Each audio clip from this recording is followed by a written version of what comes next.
بسم اللہ الرحمن الرحیم۔ الصلاۃ والسلام علیک یا رسول اللہ وعلی آلک و اصحابک یا حبیب اللہ۔ ناظرین و سامعین، السلام علیکم ورحمۃ اللہ وبرکاتہ۔ ایک مرتبہ پھر پیش خدمت ہے سوال و جواب کی نشست بعنوان ہم اور آپ علامہ اکاڑوی کے ساتھ، جس میں آپ اپنے شرعی مسائل کے بارے میں رہنمائی حاصل کر سکیں گے حضرت علامہ مولانا ڈاکٹر کوکب نورانی اکاڑوی صاحب دامت برکاتہم العالیہ سے۔ آپ ایک عرصہ دراز سے دنیا بھر میں مسلک حق کے حقیقی ترجمان کی حیثیت سے خدمات سر انجام دے رہے ہیں۔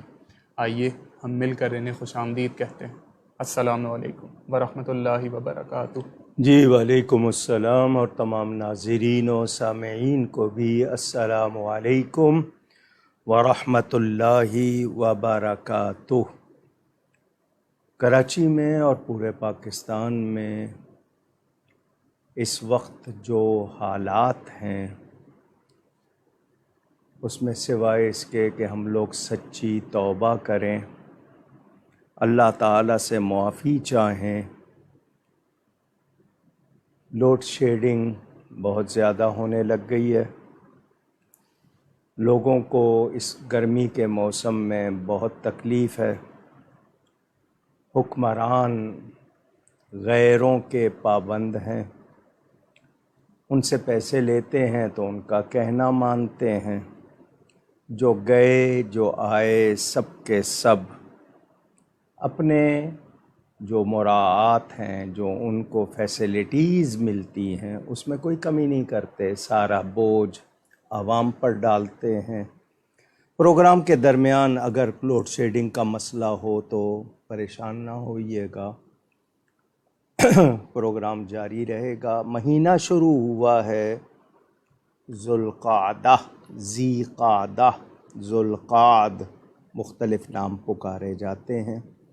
حرمت والے، عزت والے 4 مہینوں میں سے یہ بھی مہینہ ہے، اور اس میں جن ہستیوں کا ذکر، ان میں حضرت موسیٰ علیہ السلام، حضرت ابراہیم علیہ السلام کی ولادت بتائی جاتی ہے، حضرت امام محمد تقی اہل بیت کے امام ہیں، ان کی شہادت بتائی گئی، حضرت سیدنا بندہ نواز گیسو دراز کا وصال بتایا گیا، حضرت پیر جماعت علی شاہ صاحب، نقیب الاشراف حضرت سیدنا پیر طاہر علاء الدین گیلانی صاحب، ان کا وصال بتایا گیا، سلطان اورنگزیب عالمگیر کا، حضرت تاج الشریعہ مفتی اختر رضا خان صاحب کا، اس کے علاوہ حضرت امام علی رضا کی ولادت بھی بتائی گئی، حضرت اسحاق علیہ السلام کا وصال بتایا گیا، حضرت صدر الشریعہ حضرت مولانا امجد علی اعظمی صاحب، ان کا عرس، اور گولڑہ شریف میں حضرت پیر سید غلام معین الدین شاہ صاحب المعروف بڑے لالا جی،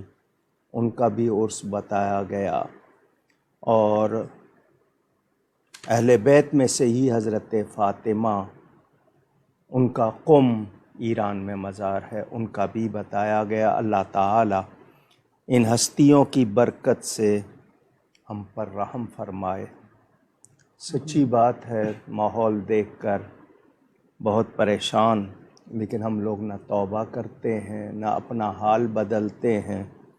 اللہ تعالی ہم سب پر رحم فرمائے۔ دنیا بھر کے مسلمان اس وقت بڑی مشکل میں ہیں، اللہ تعالی ہمیں معاف فرما دے۔ آمین۔ آپ لوگ اپنے سوالات اسی لائیو اسٹریم کے کامنٹ سیکشن میں لکھ سکتے ہیں۔ اگر آپ کی آئی ڈی اپنے اصل نام کے ساتھ نہیں تو آپ اپنے سوال کے ابتدا میں اپنا نام اور اپنے شہر کا نام لکھ کر بھیج دیجئے، آپ کا سوال شامل کر لیا جائے گا۔ واٹس ایپ اور پیج ان باکس کی سہولت بھی آپ کے پاس موجود ہے۔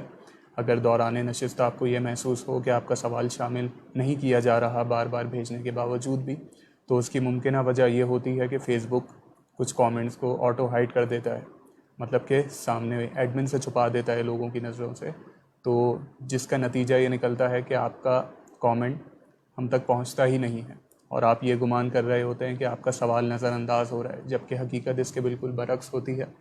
تو آپ یہ کر لیجئے کہ آپ اپنے سوال، عموماً اس کی وجہ یہ ہوتی ہے سوال کے متن میں اگر کوئی ایسا لفظ ہو جس پر انہیں اعتراض ہو تب وہ ہائڈ کرتے ہیں، تو آپ اپنے سوال کے متن میں کچھ الفاظ کی تبدیلی کے ساتھ پھر بھیج دیجئے، یا پھر آپ کے اسکرین کے دائیں جانب ایک واٹس ایپ نمبر آ رہا ہوگا، آپ اس پر اپنا سوال بھیج سکتے ہیں اپنے نام اور شہر کے ساتھ۔ پیج ان باکس کی سہولت آپ کے پاس موجود ہے، آپ وہاں بھیج سکتے ہیں۔ ہماری پوری کوشش ہوگی کہ کم سے کم وقت میں زیادہ سے زیادہ سوالات علامہ صاحب تک پہنچائیں۔ آج کا پہلا سوال محمد عدنان صاحب کا، نماز استسقاء کی کیا فضیلت ہے اور یہ نماز کس طرح ادا کی جا سکتی ہے؟ بسم اللہ والحمد للہ والصلاة والسلام علی رسول اللہ۔ جب کبھی علاقے میں بارشیں نہ ہوں، قحط پڑ جائے جس کو آپ ڈراؤٹ کہتے ہیں، اردو والے سوکھا بھی کہتے ہیں۔ آپ کو پتہ ہے بارش پورا سال ہوتی ہے، 360 دن یا 365 دن مسلسل بارش ہوتی ہے، کبھی کہیں کبھی کہیں، کچھ علاقوں میں نہیں ہوتی ہے، تو لوگ اللہ کے آگے روتے ہیں، گڑ گڑاتے ہیں، معافی چاہتے ہیں، اور نماز استسقاء کا مطلب پانی مانگنا، اللہ سے پانی مانگتے ہیں کہ وہ میہ برسا دے، رین ہو جائے، بارش ہو جائے، برسات ہو جائے، باران رحمت ہو جائے، مختلف الفاظ ہیں۔ اس میں طریقہ یہ ہوتا ہے کہ ملک کا سربراہ خود شامل ہو، بشرطے کہ وہ ایمان والا ہو، تمام لوگ آئیں، کچھ لباس اس طرح کا پہنے عاجزی والا، اور میدان میں جمع ہوں، اللہ تعالیٰ کے سامنے روئیں، گڑ گڑائیں، توبہ کریں اور نماز ادا کریں۔ یہ اس کا طریقہ ہے اور دعا کی جاتی ہے۔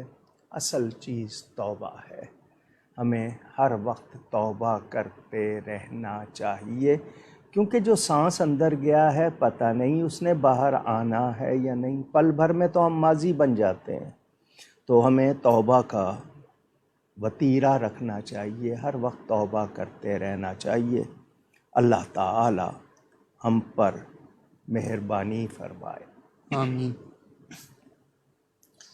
زین العابدین صاحب کا سوال کہ ہمارے گھر پہ جو کرایہ دار ہیں ان خاتون پہ جن کے اثرات ہیں، تو کیا ان خاتون کے اثرات کی وجہ سے ہم پر بھی کوئی مشکلات آ سکتی ہیں؟ جنات کا کیا معاملہ ہوتا ہے؟ کچھ اس میں کہانیاں بنا لی گئی ہیں، کچھ واقعات یقیناً ہوتے ہیں۔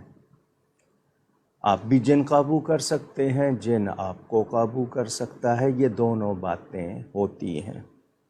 کبھی یہ جنات بیماری بن کر آپ کے جسم میں بیٹھ جاتے ہیں، جم جاتے ہیں، یہ بھی جو واقعات ہیں ان میں سے ہے۔ لیکن جس شخص پر جن ہے یا جس عورت پر جن ہے اس کا علاج کیا جائے، قرآن کریم کی آیات ہیں، اس کے علاوہ اور وظائف ہیں وہ کیے جائیں، جن نکل بھی جاتے ہیں۔ کوئی اللہ والا صاحب نظر کامل ہو، نیرا عامل نہ ہو، یعنی صرف یہ جو عملیات کرنے والا نہیں، وہ کامل بھی ہو تو نکل بھی جاتے ہیں، لیکن اس کی وجہ سے دوسرے پر اثر اس طرح جو آپ سمجھ رہے ہیں وہ نہیں ہوتا۔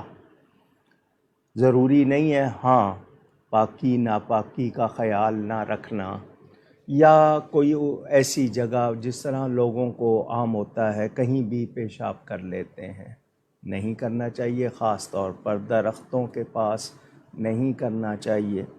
شام کے بعد، سورج غروب ہونے کے بعد بچوں کو باغات میں دوسری جگہ تنہا نہیں بھیجا جاتا، تو یہ احتیاط کی جاتی ہے۔ تو یہ نہ سمجھیں کہ اس کی وجہ سے آپ بھی متاثر ہوں گے، ضروری نہیں ہے۔ ہاں کوئی ایسی بات ہو جائے تو ہو سکتا ہے، لیکن جو آپ نے پوچھا ہے اس طرح کی بات نہیں۔ دہلی انڈیا سے فخر الدین فاروق صاحب کا سوال کہ کیا خواتین اپنی ماں کی قبر پر حاضری کے لیے جا سکتی ہیں؟ اور اسی سے ملتا جلتا ایک سوال عبید وقاص صاحب نے کیا کہ ماں کی قبر کو چومنا یہ کیسا عمل ہے؟ میں نے پوری کتاب لکھی ہے قبر کے احکام اور آداب، دوسری کتاب مزارات و تبرکات اور ان کے فیوزات، یہ 2 کتابیں دونوں اردو میں ہیں، ابھی ان کے انگلش ٹرانسلیشن نہیں ہوئے۔ میرے نام کا جو پیج ہے کوکب نورانی ukadvi.com اس پر یہ موجود ہیں، اور ضیاء القرآن پبلیکیشن سے چھپے ہوئے ہیں۔ میں نے اس میں لکھ دیا خواتین کے لیے بالعموم قبرستان نہیں جانا، یہی بتایا گیا کہ وہ جس طرح مرد ہر وقت چلے جاتے ہیں اس طرح نہیں۔ اگر کوئی خاتون باپ کی قبر پر، بیوی شوہر کی قبر پر، ماں بیٹے کی قبر پر جانا چاہے تو جا سکتی ہیں، کبھی کبھار شوہر کے ساتھ یا محرم کے ساتھ اور پردے میں، اور وہاں جا کر کوئی غیر شرعی کام نہ کرے، جا سکتی ہیں اگر جانا چاہیں۔ صرف ایصال ثواب وہ کہیں سے بھی ہو سکتا ہے، وہ گھر بیٹھے بھی ہوگا، وہ دعا میں بھی ہوگا، آپ کے کسی کو کپڑے دے دیے، کھانا دے دیا، مختلف طریقے ہیں۔ اور ماں کی قبر کو پائنتی سے چومنا، باپ کی قبر کو سرہانے سے چومنا، اس کے روایات موجود ہیں۔ محبت سے چوما جاتا ہے، چومنا عبادت نہیں ہے۔ ہم اللہ تعالیٰ کو پوجتے ہیں، جس کو پوجتے ہیں اس کو چومتے نہیں، جس کو چومتے ہیں اس کو پوجتے نہیں۔ یہ چومنا محبت ہے اور روایات سے ثابت ہے۔ میں نے اس کے بارے میں احادیث بھی نقل کی ہیں اور دیگر روایات بھی۔ تو اولیاء اللہ کی چوکھٹ کو چومنا، ان کے قبر کے غلاف کو چوم لینا، یہ سب ہے۔ تو ماں کی قبر کو پائنتی سے چوم لینا منع نہیں ہے، مگر چومنا ہی تو سب کچھ نہیں ہے نا۔ کیا ماں کو راضی رکھا تھا، ان کے لیے نیکیاں کی ہیں، چومنے میں کوئی حرج نہیں، لیکن ہمیں وہ بھی دیکھنا چاہیے۔ تو خواتین اگر جائیں تو کبھی کبھار محرم کے ساتھ پردے میں جا سکتی ہیں۔ عبید وقاص صاحب، آپ نے جو پوچھا کہ قرض لے کر قربانی کرنے کا حکم، گزشتہ نشست میں علامہ صاحب نے اس کا حکم بیان فرمایا تھا، آپ نشست موجود ہے، آپ دیکھ سکتے ہیں، سیشن نمبر 101۔ اگلا سوال فخر الدین فاروق صاحب کا کہ اگر زوجین کے درمیان تلخی رہتی ہو جس کی وجہ سے گھر کا ماحول خراب رہتا ہو تو اس کا کیا حل ہے؟ تلخی کی وجہ ہوگی نا، کوئی بنیادی وجہ زبان ہوتی ہے، کوئی ایک اپنی زبان روک لے۔ شوہر غصے میں ہے تو بیوی خاموش ہو جائے، اس جگہ سے ہٹ جائے۔ لازمی بات ہے جب کوئی ایک زبان روک لے گا تو وہ تلخی بڑھے گی نہیں۔ پیسوں کے معاملے میں ہوتی ہے، اگر زیادہ تر زبان یا پیسے خرچ اخراجات کے حوالے سے، یا پھر ایسی باتیں جو دونوں کی ناپسند ضد میں کوئی کرتا ہے، شوہر کو پسند نہیں بیوی کر رہی ہے، بیوی کو پسند نہیں شوہر کر رہا ہے، تو ان چیزوں پہ قابو پائیں۔ آپ کے ہاں غلط پیسہ نہیں آتا، آپ کی زبان غلط نہیں ہے، تو تلخیاں خود بخود ختم ہو جائیں گی۔ جھوٹ بولنا، زبان کا غلط استعمال، اس سے بے برکتی بھی ہوتی ہے، لڑائی بھی ہوتی ہے۔ کوشش کریں سب سے پہلے زبان پر قابو پائیں۔ اس کے علاوہ یا ودود و کثرت سے پڑھیں، اس نیت سے کہ ایک دوسرے کے دل میں محبت بڑھ جائے۔ بیوی پڑھے کہ شوہر کے دل میں، شوہر پڑھے کہ بیوی کے دل میں محبت میری بڑھ جائے، اس نیت سے یا ودود و اللہ کا نام ہے، کثرت سے پڑھیں۔ اور لا حول بھی پڑھا کریں، لا حول ولا قوت الا باللہ۔ جب کبھی آپ کی تلخی ہو رہی ہو، اعوذ باللہ من الشیطان الرجیم یا لا حول ولا قوت الا باللہ، یہ پڑھ لیں تو آپ کی تلخیاں کم ہو جائیں گی۔ مدینہ منورہ سے ابرار اکرم صاحب کا سوال کہ براہ کرم اس بات سے آگاہ کر دیجئے کہ ہماری محافل میں اور مسجد کی اگر کوئی محفل وغیرہ ہو تو وہاں ہمارے علاقے میں اکثر دیندار انجمن کے نام سے ایک تنظیم آتی ہے، ان کے لوگ وہاں پر آ کے شرکت بھی کرتے ہیں اور اپنے آپ کو مبلغ اسلامی لکھتے ہیں، لیکن ان کے اطوار کچھ عجیب سے لگتے ہیں، تو برائے کرم آپ بتا دیجئے۔ اور درود شان کے نام سے وہ وظیفہ دیتے ہیں پڑھنے کے لیے، جس کے الفاظ بھی کچھ عجیب سے ہیں، تو آپ براہ کرم بتا دیجئے۔ بہت اچھا کیا ابرار صاحب نے سوال کر لیا۔ مرزا غلام احمد قادیانی جھوٹا مدعی نبوت، وہ شخص جو پہلے کہنے لگا کہ میں مہدی ہوں، پھر کہا کہ میں مسیح موعود یعنی حضرت عیسیٰ جو آنے تھے وہ ہوں، پھر اس نے نبوت کا دعویٰ کیا۔ کفریات اس کے بہت زیادہ۔ یہ وہ شخص جس نے دعوی نبوت کیا۔ بالاتفاق ساری امت مسلمہ مانتی ہے کہ حضور صلی اللہ علیہ وسلم آخری نبی ہیں۔ 200 سے زائد احادیث موجود ہیں، متعدد قرآنی آیات ہیں۔ عقیدہ ختم نبوت اساسی بنیادی عقیدہ ہے کہ میرے پیارے نبی پاک حضرت سیدنا محمد بن عبداللہ بن عبد المطلب بن ہاشم، نبی کریم صلی اللہ علیہ وسلم آخری نبی ہیں، ان کے بعد کسی قسم کا کوئی نبی نہیں، نہ تشریعی، نہ ہی غیر تشریعی، نہ ہی ذلی، نہ ہی بروزی، نہ ہی مکانی، نہ ہی زمانی، کوئی نبی نہیں۔ نبی پاک صلی اللہ علیہ وسلم آخری نبی ہیں۔ جو اس عقیدے کو نہیں مانتا وہ بالاتفاق دائرہ اسلام سے خارج ہے، اس کا اسلام سے کوئی تعلق نہیں، وہ اپنے آپ کو مسلمان نہیں کہہ سکتا۔ اس مرزا کے ماننے والوں کو مرزائی، قادیانی، احمدی، لاہوری اور دیندار انجمن والے یہ کہتے ہیں۔ لاہوری جو ہیں وہ مرزا کو نبی تو نہیں مانتے لیکن ولی مانتے ہیں۔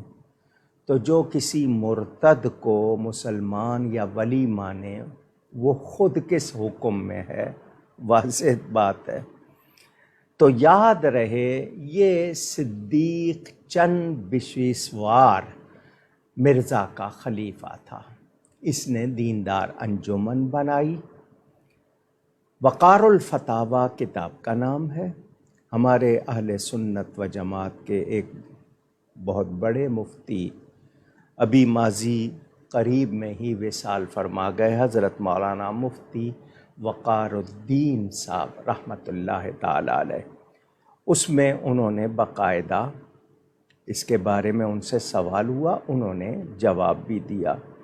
ان لوگوں کی ایک خاص نشانی ہے، گیروے رنگ کا کرتا پہنتے ہیں اور سبز رنگ کی پگڑی باندھتے ہیں۔ آج کل جس طرح یہ سوال کیا ابرار صاحب نے، یہ لوگ یہاں کراچی میں بھی کورنگی کے علاقے میں وہ فقیر کوئی نام لگا کہ فقیر حبیب بن وحید صاحب تھے، کوئی اور تھے، لبیک ٹی وی پہ مجھ سے ان کی دو بدو بات بھی ہوئی تھی۔ اس کے علاوہ والد صاحب قبلہ رحمۃ اللہ علیہ نے اس حوالے سے اپنے اجتماعات میں بہت کچھ بتایا۔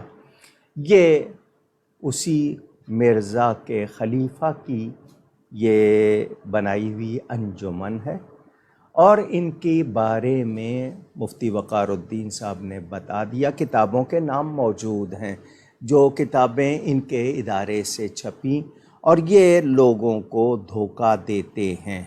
تو اس حوالے سے ذہن میں رہے آپ کے کہ ان کا دین سے کوئی تعلق نہیں ہے، یہ اسی کے کہنے والے ہیں۔ یہ میں آپ کو اس کی کتابوں کا نام بتاتا ہوں۔ حقیقت بعثت ثانیہ ایک کتاب، اور دوسری کتاب ہے میزان۔ اس کے لکھنے والے کا نام حفظ الرحمن بتایا گیا ہے، اور یہ مفتی صاحب نے فتویٰ دیا ہوا ہے اس میں۔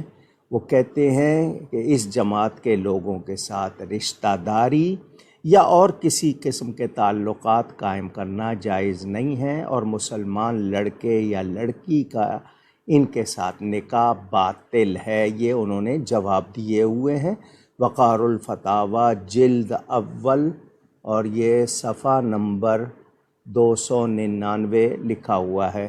اگر آپ کو نظر آ رہا ہو تو میں یہ دکھا دوں، یہ دیندار انجمن کا لفظ مفتی صاحب کے فتاویٰ میں سرخی کے طور پر موجود ہے، دیندار انجمن لکھا ہوا ہے۔ تو یہ مرزا کے خلیفہ صدیق چند بشسوار کی بنائی ہوئی تنظیم ہے۔ اب اس کے نام سے وہ جو انہوں نے درود ہے اس میں بھی وہ میرے پاس اس کے الفاظ بھی ہیں، اس میں اصحابہ مسیل الانبیاء یہ الفاظ بھی موجود ہیں۔ تو مقام الاحدیتی مقامہ فی مرتبۃ الغیب هو اللہ، یہ اس طرح کے الفاظ اس میں موجود ہیں۔ اور میں نے آپ کو مزید تفصیل بتائی، کوئی بھی مسلمان ان کے لیے کوئی لچک یا نرمی نہیں رکھ سکتا۔ مصیبت یہ ہے کہ ہمارے ہاں غلط بات کرنے والوں کو کوئی کچھ نہیں کہتا، ان کی گرفت کی جائے، ان کے بارے میں کہا جائے تو کہتے ہیں کہ جی یہ دیکھو لڑائی کروا رہے ہیں، تو جس نے بیج بویا ہے اس کے بارے میں کیوں نہیں؟ اور 1974 سے 7 ستمبر 1974 سے پاکستان کے آئین میں بھی یہ تمام اس کا لاہوری تک کا ذکر ہے۔ تو یہ اپنے آپ کو احمدی کہنا چاہتے ہیں۔ احمدی کیوں کہتے ہیں؟ اس کا نام صرف احمد تو نہیں تھا، وہ تو غلام احمد اس کا نام تھا، مگر یہ اپنے آپ کو احمدی مسلم کہنا چاہتے ہیں۔ تو جب وہ خود وہ نہیں ہے مسلمان تو اس کے ماننے والے کیسے اپنے آپ کو مسلمان کہیں گے؟ اور مرزا نے تو لکھا تھا کہ جو مجھے نہیں مانتے وہ کنجر ہیں، وہ کتیا کے بچے ہیں، معاذ اللہ۔ اور اس نے اللہ کے لیے کیا کچھ بولا ہے، اہل بیت کے خلاف کیا بولا ہے، نبیوں کے خلاف کیا بولا ہے، قرآن کے اس کے کفریات اتنے ہیں، زبان پر لاتے ہوئے تکلیف ہوتی ہے۔ اس بے ایمان نے تو یہاں تک کہا کہ اللہ تعالیٰ نے مرد ہونے کا، یعنی اس نے صاف اس میں لفظوں میں کہا کہ اللہ نے مجھ سے زنا کیا، معاذ اللہ۔ اس حد تک تو اس شخص نے بکواس کی ہوئی ہے۔ تو اب اس کا خلیفہ لازمی بات ہے اس کے کفریہ عقائد کو مانتا ہے، اس کو جب وہ خلیفہ اس کا ہے تو اس کے پاس ایمان کا تعلق کیا ہے؟ تو جس کسی کے عقائد میں بھی کفریہ باتیں ہوں گی یا جو کسی کافر مرتد کو خود مسلمان مانے گا وہ بھی انہی کے حکم میں چلا جائے گا۔ تو واضح رہے یہ لوگ دھوکہ دے رہے ہیں، ان کا اسلام سے کوئی تعلق نہیں۔ میری کسی سے ذاتی دشمنی نہیں ہے، میں بات کر رہا ہوں ایمان کی، میں ایمان کا پابند ہوں۔ ہمارے عقائد کی بنیاد قرآن و حدیث ہے، کسی کا قول نہیں ہے۔ تو ذہن میں رہے یہ دیندار انجمن والے قادیانیوں ہی کی شاخ ہیں، تو اس کے بارے میں کسی شک میں نہ رہیے گا، کوئی رعایت ان کے لیے بھی نہیں ہے۔ اگلا سوال عبد المصطفیٰ صاحب کا، ہر انسان خطا کار ہے، کیا ایسی کوئی حدیث موجود ہے؟ دیکھیں جی، قرآن کی آیتوں میں ذکر موجود ہے، احادیث میں بھی ہے، اور انسان خطا اور نسیان سے مرکب ہے، یہ روایتیں موجود ہیں۔ اور قرآن میں ہم لوگوں کے بارے میں ہم سب کے سب جو ہیں، کون دعویٰ کر سکتا ہے؟ سوائے نبی معصوم ہیں، فرشتے معصوم ہیں، اس کے علاوہ تو نہیں ہے۔ تو بالکل کئی جگہوں پہ یہ الفاظ اس طرح کے ملتے ہیں۔ تو اس میں آپ ذہن میں رہے کہ انبیاء یعنی اللہ کے نبی اور رسول اور تمام فرشتے یہ معصوم ہیں، ان کے سوا معصوم نہیں ہے۔ معصوم کا مطلب وہ خطا کر ہی نہیں سکتے، باقی لوگ کر سکتے ہیں، کچھ محفوظ ہیں، ان کی حفاظت ہوتی ہے، وہ درجہ بدرجہ، ان میں اہل بیت، ازواج مطہرات، اس میں صحابہ کرام، اولیاء، وہ درجہ بدرجہ محفوظ ہیں۔ لیکن معصوم صرف انبیاء اور فرشتے، باقی سب کے سب جو ہیں مجھے وہ یعنی اس وقت واضح طور پر میں وہ روایتوں کو اپنے ذہن میں نہیں لا پا رہا، مستحضر نہیں ہے، لیکن روایتیں موجود ہیں۔ کلکتہ انڈیا سے ارمان اشرفی صاحب کا سوال کہ میرے والد صاحب کے 2 شہروں میں 2 گھر ہیں، اور ایک شہر سے دوسرے شہر کے درمیان تقریباً 200 کلومیٹر کا فاصلہ ہے، تو اب اگر ایک گھر سے دوسرے گھر محض ایک دن کے قیام کے لیے اگر جانا پڑے تو کیا وہاں پر قصر ادا کی جائے گی؟ بیوی بچے کہاں رہتے ہیں؟ کیا 2 بیویاں ہیں یا صرف 2 گھر ہیں؟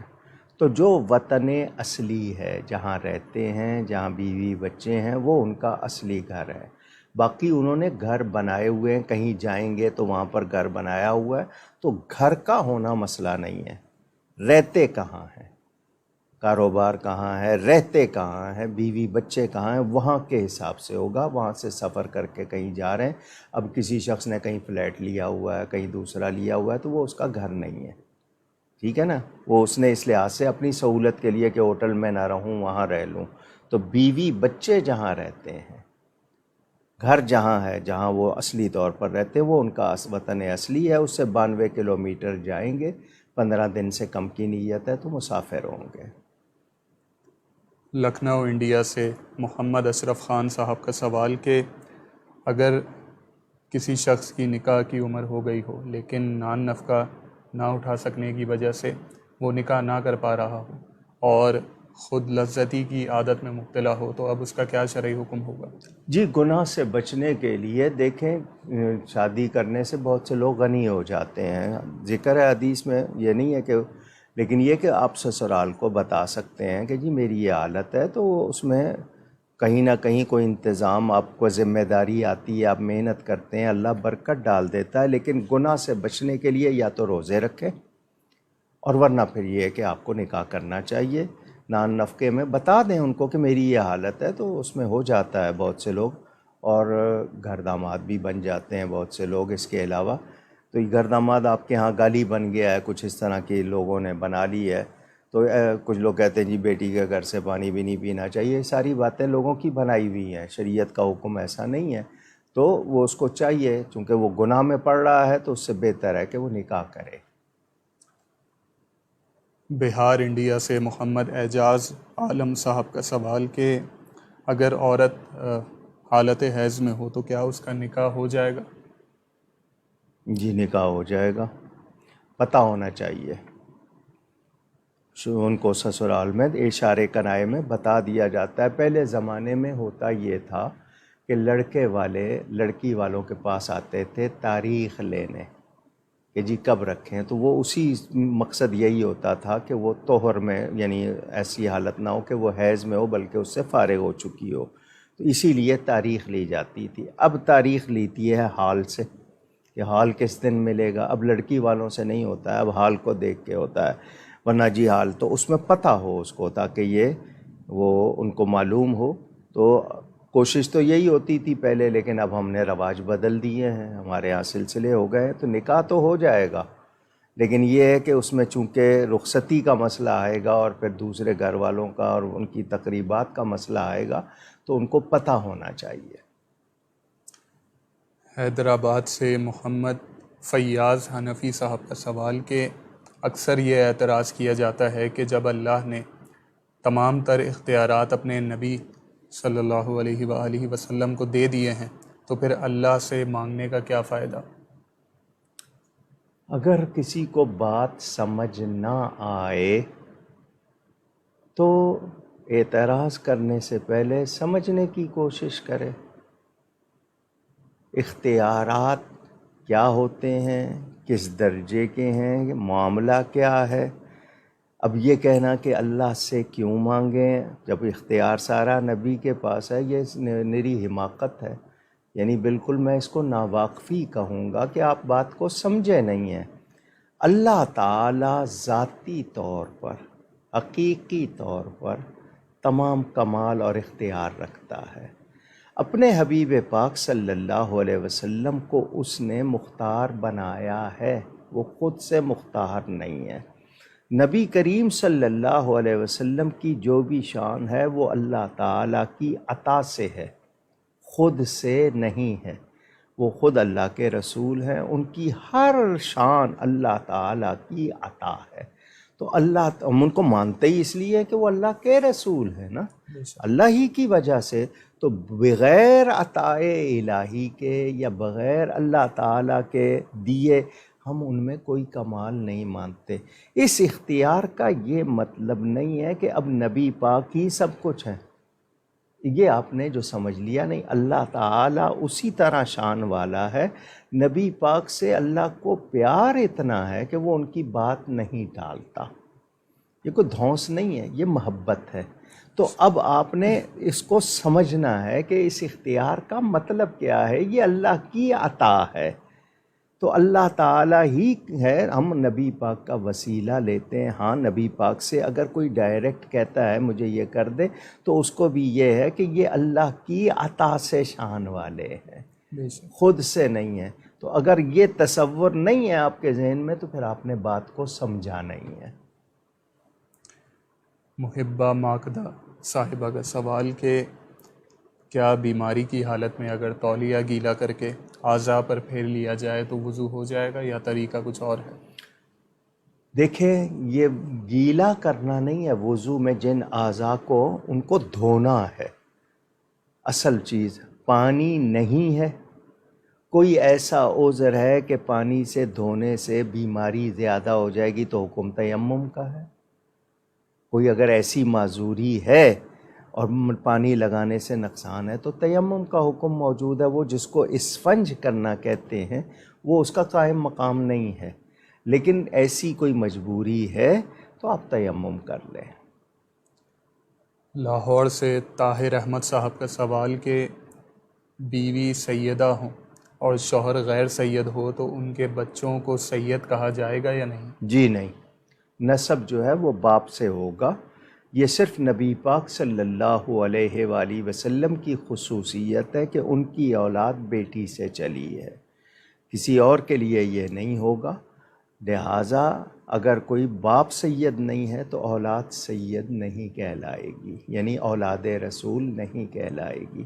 شرف ہوگا، ایک طرف سے شرف ہوگا، لیکن اولاد باپ کی وجہ سے سادات، اگر باپ سید ہے اصلی نسلی تو پھر وہ اس کی اولاد سید کہلائے گی، ماں کی وجہ سے نہیں۔ ہاں شرف ہوگا ایک۔ محمد عدنان صاحب کے سوالات، ان کا پہلا سوال کہ کوئی چیز بیچنے کے لیے اکثر دکاندار بات کو گھما پھرا کر بیان کرتے ہیں، ایسا کرنے کے بارے میں کیا شرعی حکم ہے؟ دیکھیں بیع یعنی خرید و فروخت، اس کے لیے باقاعدہ فقہ میں پورے باب ہیں مختلف، چیز موجود ہے نہیں موجود ہے، اس میں اجناس میں سے ہے کیا چیز ہے، تمام سودا جو ہے نقد ہو رہا ہے وعدے پہ ہو رہا ہے، تمام احکام بڑی تفصیل سے ہیں۔ تو ہم لوگ اصل میں سیکھتے نہیں ہیں، نہ سیکھنے کی وجہ سے ہمارے ہاں بہت ہی غلطیاں ہوتی ہیں۔ اب ان غلطیوں کو ہم کبھی کبھی کسی پر الزام لگا دیتے ہیں۔ بارگیننگ جس کو ہم کہتے ہیں، یعنی بھاؤ میں مول تول کرنا، اسی طرح کچھ لوگ بہت بڑھا لیتے ہیں، کچھ لوگ ظاہر نہیں کرتے، نقص نہیں بتاتے ہیں، مال چھپا دیتے ہیں، مکس کر کے دے دیتے ہیں، اس کا وہ نہیں کرتے۔ تو اس کے لیے ضروری ہے کہ ہمیں معلومات ہوں، بیچنے والے کو بھی خریدنے والے کو بھی، میں کس یعنی کرنسی سے کرنسی خرید سکتا ہوں یا نہیں۔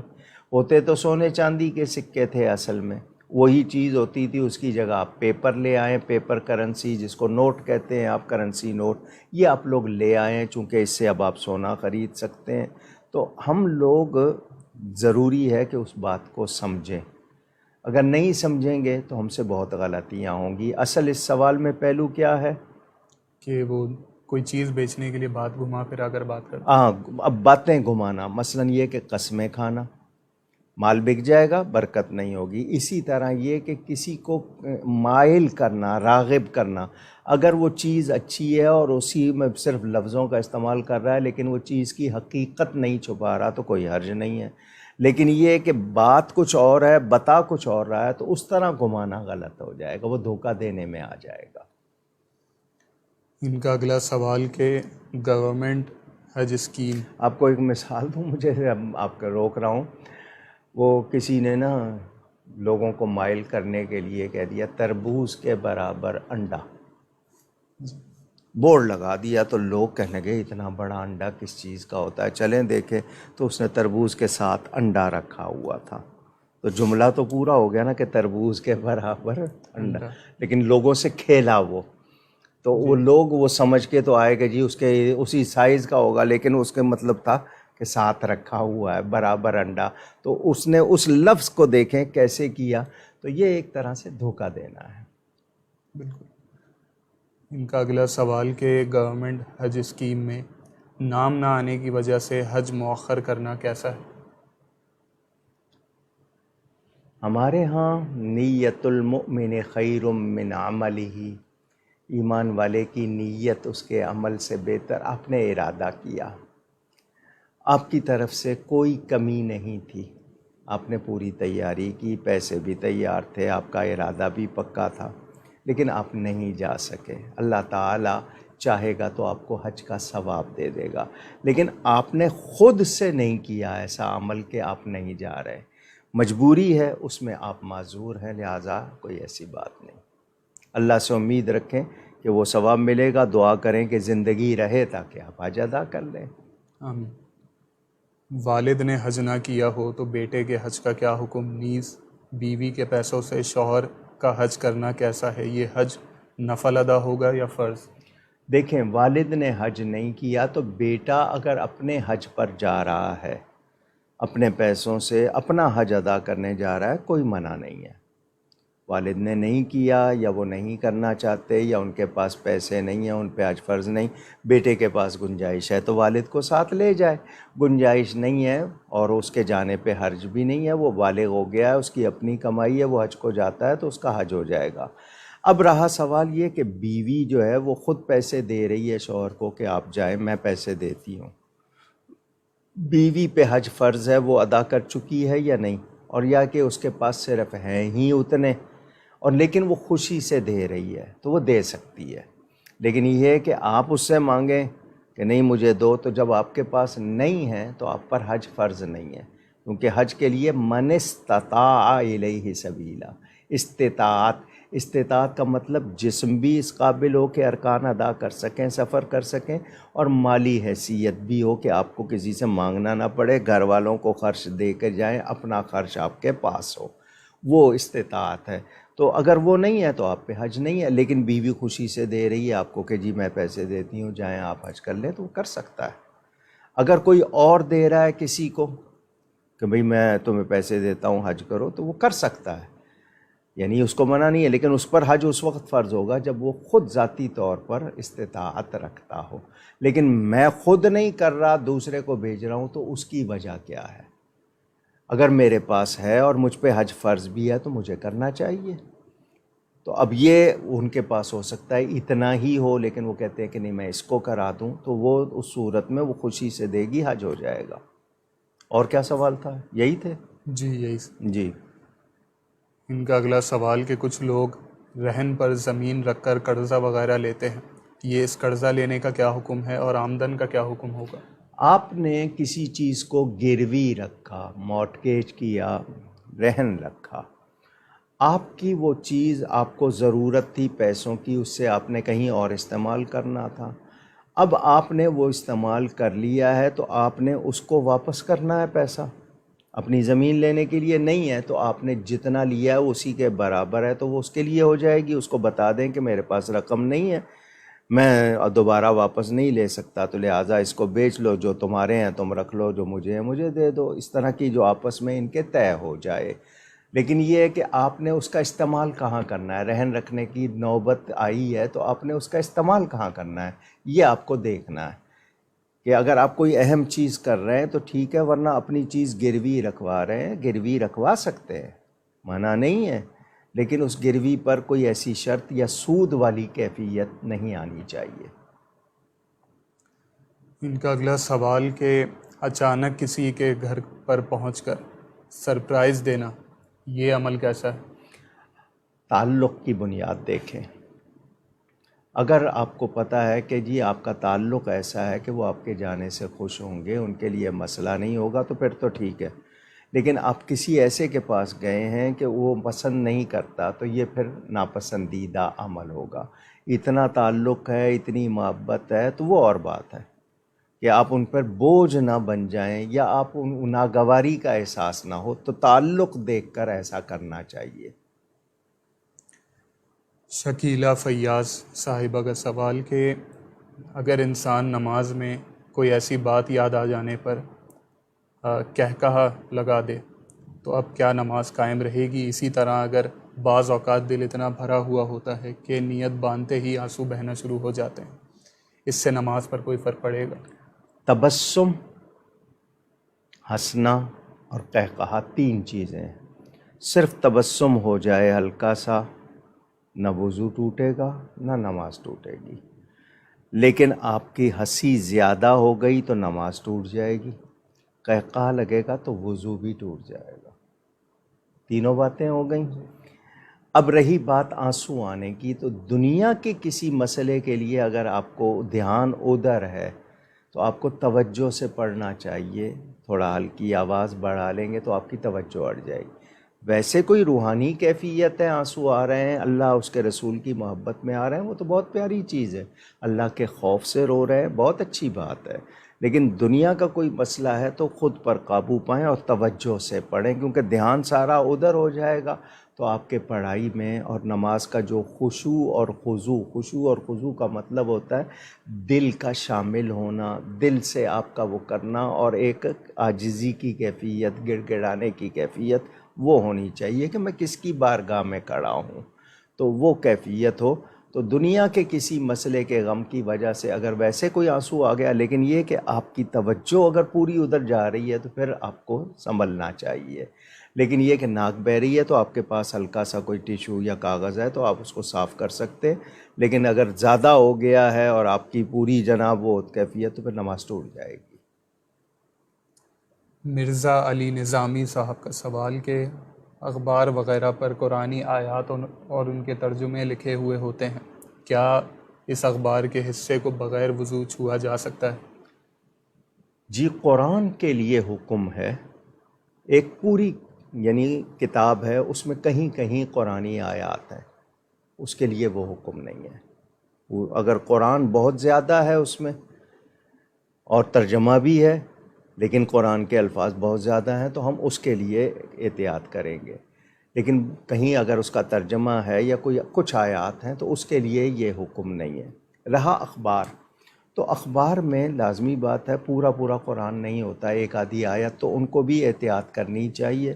اصل میں کا مسئلہ یہ ہے کہ وہ نہ چھاپیں تو لوگ کہتے ہیں دین کی باتیں نہیں چھاپتے، چھاپیں تو کہتے ہیں جی بے ادبی ہوتی ہے، تو ہمارا بھی تو کچھ رول ہونا چاہیے نا، ہمیں بھی تو سمجھنا چاہیے کہ ہم اس چیز کا کیسے کریں، ہم اسی پہ پکوڑے بیچیں، اسی کو زمین پہ پھینکیں تو ہمارا کیا حال ہو جائے۔ تو خود ہماری بھی ذمہ داری آتی ہے، تاہم اخبار کو اس میں وضو کا مسئلہ نہیں ہے۔ عمران صاحب کا سوال کہ قبر کے اوپر پانی ڈالنا کیا جائز ہے؟ منع نہیں ہے، ڈال سکتے ہیں، لیکن صرف پانی ڈالنے سے کیا ہوگا؟ ٹھیک ہے، آپ نے پانی ڈالا ہے، آپ نے اگر کوئی پودا لگایا ہے تو وہاں پر اس کو تاکہ تازگی رہے، کوئی منع نہیں ہے، لیکن اتنا نہ ہو کہ وہ قبر کے اندر جائے۔ معمولی سا چھٹکا یا جس کو کیا کہتے ہیں وہ چھڑکاؤ، وہ اگر کیا جاتا ہے تو وہ غلط نہیں ہے، کوئی اس میں منع نہیں ہے، غسل دینے میں منع نہیں ہے، لیکن زیادہ کوشش یہ کریں کہ ایصال ثواب کریں اور صفائی رکھیں۔ ہمارے ہاں قبرستانوں میں جس طرح بے ادبی اور بے حرمتی ہوتی ہے، اللہ تعالی ہمیں معاف فرمائے۔ مسلمان کہلانے والے جتنے اس وقت بے ادب ہوئے ہیں، یہ ساری جو ماحول کی خرابیاں اسی وجہ سے ہیں۔ ہم لوگ کتنے بے ادب ہیں ہمیں اندازہ ہی نہیں ہے، اللہ تعالی ہمیں معاف فرمائے۔ آمین۔ ربینہ فرید صاحبہ کا سوال کہ میری ایک بیٹی ہے، کوئی بہن بھائی نہیں ہے، اور ہمارا ایک گھر ہے، ایک دکان، اور دکان میں مال تجارت وغیرہ بھی ہے۔ ہم یہ چاہتے ہیں کہ ہمارے بعد یہ سب کچھ ہماری بیٹی کو ملے، اس بارے میں بتائیں کہ شریعت کیا کہتی؟ دیکھیں، وفات کے بعد جو حکم ہے وہ تو شریعت کا ہوگا۔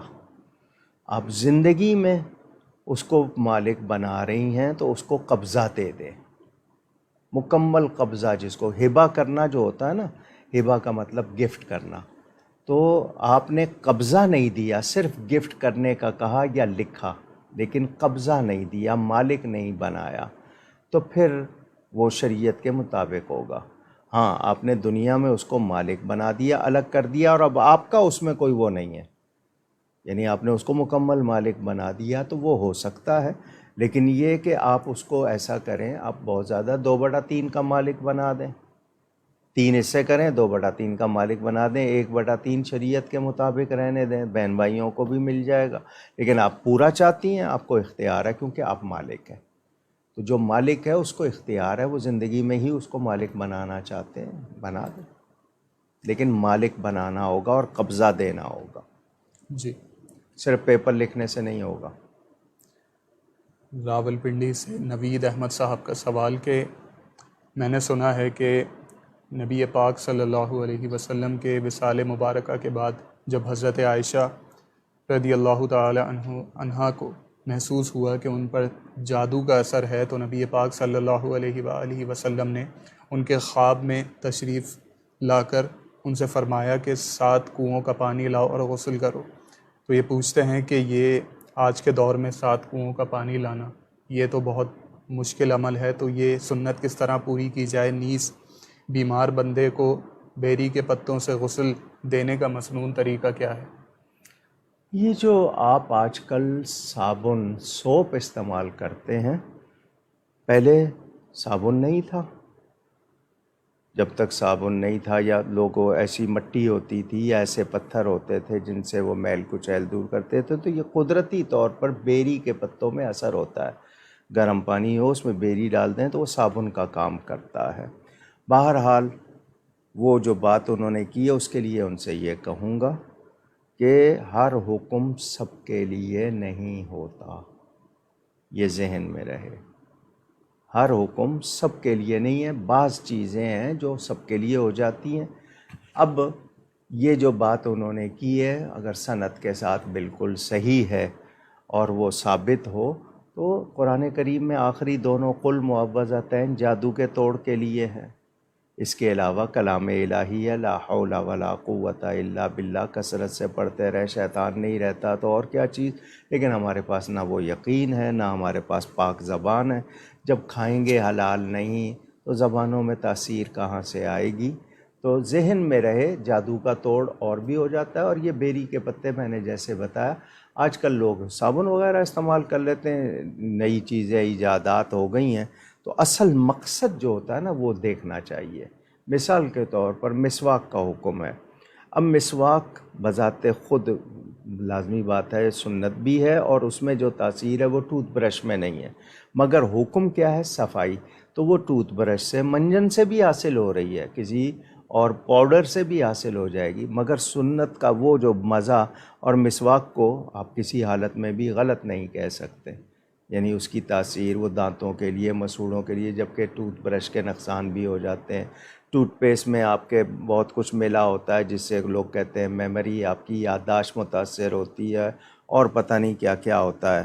تو وہ چمکانے کے لیے ایسے کیمیکل بھی استعمال کرتے ہیں کہ دانت تو چمک جاتے ہیں لیکن اور نقصان ہوتے ہیں۔ تو اصل مقصد کیا ہے؟ صفائی۔ وہ صفائی حاصل ہو گئی تو اصل چیز تو پوری ہو گئی، لیکن یہ کہ سنت کا جو اصل مزہ ہے وہ مسواک سے ہی آئے گا۔ صفائی آپ نے حاصل کر لی، وہ مقصد پورا ہو گیا، لیکن وہی چیز کریں گے تو زیادہ فائدہ ہوگا۔ محمد اعظم بیگ صاحب کا سوال کہ ہمارے بینک میں ایک سنی مذہبی تنظیم کا اکاؤنٹ ہے، وہ اکثر ہمارے بینک سے کچھ کیش لیتے ہیں بطور ہیلہ، اور پھر کچھ گھنٹوں بعد وہی کیش واپس کر دیتے ہیں۔ یہ سوال ہے کہ یہ ہیلہ کیا ہے اور کس طرح ہوتا ہے؟ اصل میں ایسے سوال آپ کو برسر عام تو کرنے نہیں چاہیے، کیونکہ بہت سے لوگ بات کو سمجھتے نہیں ہیں، وہ بدگمان ہو جاتے ہیں۔ ہیلہ شرعی ہوتا یہ ہے کہ جی آپ نے ایک ادارہ بنایا، رفاہی، فلاحی، جس کو آج کی زبان میں چیریٹی کہتے ہیں، لوگوں سے وہ زکوٰۃ اور فطرہ بھی لیتے ہیں۔ زکوٰۃ اور فطرہ میں تملیک شرط ہے، یعنی کسی شرعی فقیر کو مالک بنانا، جو مستحق ہو زکوٰۃ کا اس کو مالک بنانا۔ اب مثال کے طور پر چیک آیا، آن لائن کیش ٹرانسفر ہوا، بینک سے بینک میں پیسہ آ گیا، کہیں اور سے جناب وہ کیا کہتے ہیں ریمیٹنس کہتے ہیں، یا اس طرح کسی نے بھیجا، اب وہ پیسے جمع ہو گئے، ابھی تک اس کی تملیک نہیں ہوئی، اب وہ استعمال ہونے ہیں، تو اس کے استعمال کے لیے ضروری ہے کہ اس کو مالک بنائیں کسی کا۔ تو وہ یہی کہتے ہیں اب یہ کہ چیک کیا مال متقوم ہے، یعنی چیک کے بارے میں ڈاؤٹ ہے کہ باؤنس بھی ہو سکتا ہے، چیک کے بارے میں شبہ ہے کہ جی وہ کچھ لوگ اس کو مال متقوم مانتے ہیں، کچھ نہیں مانتے، کچھ مفتی مان لیتے ہیں، کچھ نہیں مانتے۔ تو اب چونکہ اختلاف آ گیا، تو یعنی جس طرح پیسے کے بارے میں یقین ہے، چیک کے بارے میں یقین نہیں ہے، ہو سکتا ہے جی وہ کہہ دیں دستخط صحیح نہیں ہے، اماؤنٹ میں لکھنے میں فرق آ گیا ہے، یا جی باؤنس ہو جائے گا، تو کہیں مانتے ہیں کہیں نہیں۔ اب پیسہ آ گیا ہے بینک میں رکھا ہوا ہے ادارے کے لیے جہاں انہوں نے آگے استعمال کرنا ہے وہ زکوٰۃ کے لیے، لیکن مالک نہیں بنایا، تو تملیک کرنے کے لیے وہ نکالتے ہیں پیسے اور شرعی فقیر کو بتاتے ہیں کہ دیکھو یہ ہمارے پاس زکوٰۃ فطرہ آیا ہے ہمارے ادارے کے لیے، تو تم اس کو قبول کر کے ہمیں دے دو۔ تو اس کو پہلے دے دیتے ہیں، اس کے قبضے میں آ گیا، وہ مالک بن گیا، اب وہ گفٹ کر دیتا ہے، اس کا نام ہیلا ہے۔ لیکن یہ سمجھدار لوگ کرتے ہیں، یہ عام لوگ بھی اگر کر لیں گے تو گناہ گار۔ مثلا یہ کہ آپ نے ہیلا تو کر لیا لیکن آپ استعمال کہاں کر رہے ہیں، اپنے استعمال میں لا رہے ہیں، ادھر ادھر کر رہے ہیں، تو وہ غلط ہوگا، وہ گناہ گار ہوں گے۔ یہ اللہ کے ساتھ ایک طرح سے وہ سمجھیں میں معاذ اللہ کیا کہوں دھوکہ کرنا ہے۔ تو وہ اصل تملیک کے لیے وہ ہیلہ شرعی کرتے ہیں، علماء ہیں وہ جانتے ہیں۔ ہم لوگ اس کو اس طریقے کو اپنا کے اگر کرنے لگ گئے اور استعمال ہم صحیح جگہ نہیں کر رہے ہیں، صرف یہ کہ تملیک کرا لی ہے لیکن غلط استعمال کر رہے ہیں، تو وہ بھی غلط ہو جائے گا۔ شاہ رخ صاحب کا سوال کہ جب ہم یہ کہتے ہیں کہ کسی بد عقیدہ کے پیچھے نماز نہیں ہوتی، تو بد عقیدہ کا کیا معنی ہے اور درست عقیدہ کیا ہوتا ہے؟ بد برے کو کہتے ہیں، عقیدہ آپ جانتے ہیں وہ قرآن و حدیث کے مطابق جو چیز ہم نقش کر دیتے ہیں، جمع دیتے ہیں اپنے دل میں، جو خیال نظریہ، اس کو عقیدہ کہتے ہیں، اور اس کی بنیاد قرآن و حدیث۔ بد کا مطلب برا، کہ ایسا عقیدہ جس میں برائی پائی جائے۔ اب اس برائی کے دو درجے ہیں، یا تو وہ گمراہی تک ہوتا ہے یا کفر تک چلا جاتا ہے۔ تو گمراہ کے لیے اس کا بھی دیکھنا ہے کہ اعلانیہ ہے، چھپا ہوا ہے، کس درجے کا ہے۔ تو بد عقیدہ کا مطلب یا تو یہ کہ اس کے عقیدے گمراہی والے ہیں، یعنی مسچیف کہتے ہیں، یا پھر یہ کہ اس نے اپنے آپ کو ایسے عقیدے اپنا لیے ہیں جو کفر کی حد میں چلے جاتے ہیں۔ تو جب پتہ چل گیا کہ یہ یا تو خود اس نے یہ بات کی ہے یا غلط بات کرنے والے کا یہ مؤید ہے، مؤید کا مطلب اس کا سپورٹر ہے، اس کو مانتا ہے۔ قائل اور قابل کا لفظ، قائل کا مطلب کہنے والا، قابل کا مطلب قبول کرنے والا۔ مثلا کسی نے گستاخی کی ہے، کسی نے کفریہ جملہ کہا ہے، تو وہ قائل ہو گیا، میں قبول کر رہا ہوں، تو قائل اور قابل دونوں ایک حکم میں آ جائیں گے۔ تو اب مثال کے طور پر اس نے تو وہ لفظ نہیں کہے لیکن جس نے کہے ہیں اس کو صحیح کہہ رہا ہے، تو گمراہ ہوا یا نہیں؟ اب اگر وہ بات کفریہ ہے تو یہ کفر پہ راضی ہے، پھر یہ بھی کفر کے درجے میں جا رہا ہے۔ تو یہ باتیں ہوتی ہیں۔ تو جس کا عقیدہ درست نہیں، درست عقیدے کا مطلب صحیح عقیدہ جو قرآن و سنت کے مطابق ہے، اور وہ میں نے ضروریات دین، ضروریات اہل سنت پر مختصر کلام کیا، علماء بیان کرتے رہتے ہیں۔ اب مثال کے طور پر نبی پاک صلی اللہ علیہ وسلم کی تعظیم، یہ ہمارے لیے بنیادی بات ہے، قطعی اور اساسی بیسک بات ہے۔ کوئی اس میں رعایت چاہے گا تو نہیں ہو سکتی، یا وہ کہے گا نہیں جی یہ کہا جا سکتا ہے، تو اب اس کی یہ بات کہنا لازمی بات ہے۔ جو بیسک ہیں، آپ کے فنڈامنٹلز ہیں، جو آپ کی جو فاؤنڈیشن ہے، اس سے ہٹ گئے آپ، تو وہ لازمی بات ہے وہ غلط ہو گیا۔ تو کسی کے عقیدے گمراہی تک ہوتے ہیں، کسی کے کفر تک چلے جاتے ہیں، تو جہاں شک ہے آپ وہاں بچتے ہیں۔ بھئی آپ کے سامنے 1 کلو کا حلوہ تیار ہے، اس میں سوجی بھی ہے، اس میں حلوہ بھی ہے، اس میں گھی بھی ہے، اس میں پستہ اور بادام بھی ہے۔ یہ ساری چیزیں بتائیں صحت بخش ہیں یا نہیں ہیں؟ بالکل مقوی ٹانک ہیں یا نہیں ہیں؟ بالکل انرجائزر آپ اس کو کہہ دیں گے جی کہ جی فل آف انرجی۔ اس میں صرف 1 ملی گرام زہر ملا دیں، باقی 900 آپ کے پاس 99 جتنے بھی آپ کہتے ہیں 1000 میں سے 1 ملی گرام، وہاں تو 1000 ہے نا، تو صرف 1 ملی گرام زہر ہے، آپ کھائیں گے؟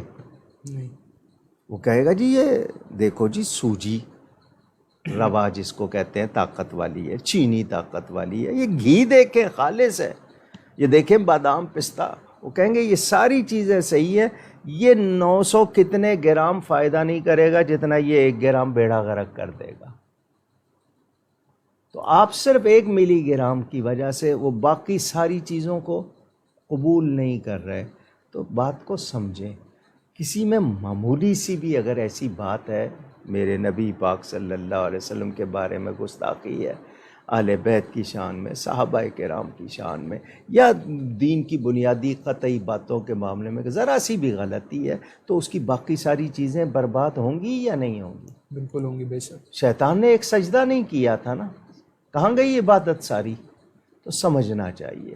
تو ہم جو کہتے ہیں بدعقیدہ، چونکہ بدعقیدہ ہو گیا تو اس کی اپنی نماز نہیں ہو رہی، اور مقتدی اپنی نماز امام کے ساتھ جوڑتا ہے، تو جب آپ اس کی ہو ہی نہیں رہی تو آپ کی جوڑے گی کہاں سے؟ اور دونوں کا عقیدہ ایک ہونا چاہیے۔ تو یہ بہت احتیاط کی مطلب ہے، اس کے پیچھے نہ پڑنے سے صرف جماعت جائے گی، اور اس کے پیچھے پڑنے سے ایمان جائے گا، تو کس کو بچاؤں میں؟ ایمان۔ تو ایمان کی اہمیت کو سمجھیں آپ۔ اسلام آباد سے رشید صاحب کا سوال کہ اگر اپنے کچھ معاملات کی وجہ سے کسی عامل سے علاج کروانا پڑ جائے تو اب یہ بتا دیجئے کہ سچے عامل کی نشانی کیا ہوتی ہے؟ وہ شریعت و سنت کے خلاف کوئی بات نہ کرے، اس کے عملیات درست ہیں، مثلا جی پتلا جلانا ہے، جی وہ یوں کرنا ہے، وہاں کرنا ہے، یہ سب غلط باتیں ہیں۔ وہ آپ کو کچھ پڑھنے کو بتا دے، وہ آپ کو کوئی کلام بتا دے، اگر کوئی تعویذ بھی صحیح دیتا ہے، وہ اگر صحیح کرتا ہے، تو باقی جو غلط باتیں ہیں وہ نہیں کی جائیں گی، وہ کسی کی بھی ہوں، اگر وہ غلط باتیں بتاتے ہیں تو وہ صحیح عامل نہیں ہے۔ ہاں جائز باتیں، باقی کچھ عامل جو پیسے بٹورنے کے لیے وہ جی قبر میں دبانا ہوگا، اتنا گوشت چاہیے ہوگا، یہ سب باتیں غلط ہیں، یہ جو ایسا کرتے ہیں۔ ہاں توڑ جو ہے صحیح طرح اس کو بتائیں، جو کام ہے واقعی جو صحیح باتیں ہیں وہ درست ہیں۔